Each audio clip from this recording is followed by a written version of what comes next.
महाशिवरात्रीनिमित्त औरंगाबाद रोडवरील श्री जनार्दन स्वामी आश्रम येथे भाविकांनी दर्शनासाठी गर्दी केली होती।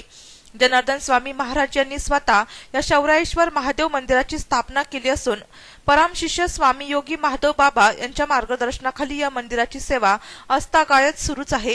हेमाडपंथी असलेल्या या शिवलिंगाची प्राण प्रतिष्ठा श्री जनार्दन स्वामी यांच्या हस्ते करण्यात आली आहे। या जागृत शिवलिंगाचे दर्शन घेण्यासाठी भाविकांनी सकाळपासूनच याच ठिकाणी श्री जनार्दन स्वामी महाराज यांची ही कुटिया असल्याने या स्थानाला विशेष महत्त्व प्राप्त झाले आहे। भाविकांनी महादेवाला दूध, उसाचा रस, जल, बल्वपत्र अर्पण करून मनोभावे दर्शन घेतले। महाशिवरात्रीबाबत परमपूज्य संतोषगिरी महाराज यांनी माहिती दिली। महाशिवरात्र म्हणजे भगवान शंकराचा पूजेचा दिवस आणि म्हणून शिवरात्र लागल्यापासून रात्री 12 वाजेपर्यंत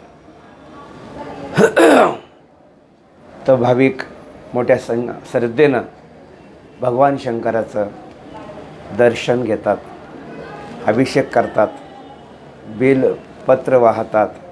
बेलपुष्पावरती शंकराची प्रीती, बेल आणि पुष्प भगवान शंकराला फार आवडतात। मंदारमाला, बहुपुष्पमाला भगवान शंकराला फार आवडते आणि म्हणून विशेष म्हणजे बेल।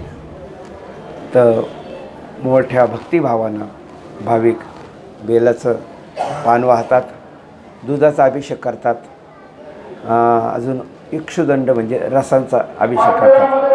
तर भगवान शंकराला थोडं दूध आणि थोडं पाणी, पायस म्हणतात त्याला, असा अभिषेक केला तर खूपच छान आहे। आणि म्हणून कोणी मधाचा अभिषेक करतात, पंचामृत, साखर, शुद्ध तूप, दूध, दही आणि मध असा पंचामृताने भगवान शंकराला अभिषेक केला तर अनेक वेगवेगळी त्याची फलं आहे।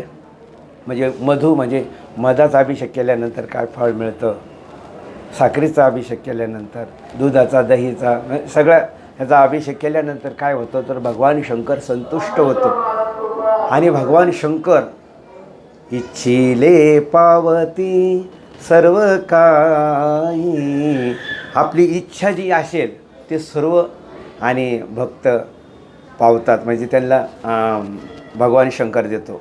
असा हा कारुण्य सिंधू भवदुःखहारी तुझवीन शंभो मज कोण तारी कर्पूर गौरम करुणावतारम संसार सारम भुजगेंद्रहारम सदा वसंतम हृदयारविंदे भवम भवानी सहितम नमामि। दिवसभर जनार्दन स्वामी आश्रमात धार्मिक कार्यक्रम आयोजित केले असून संध्याकाळी उशिरा जनार्दन स्वामी पालखी मिरवणूक, परम वंदनीय माधवगिरी महाराज यांचे प्रवचन आणि फराळाच्या पंक्तीचे आयोजन करण्यात आले आहे। कार्यक्रम यशस्वीतेसाठी श्री शर्वायेश्वर महादेव मंदिर विश्वस्त प्रयत्नशील आहेत। नाशिक सिटी न्यूज साठी प्रतिनिधी रोहन दानी, नाशिक।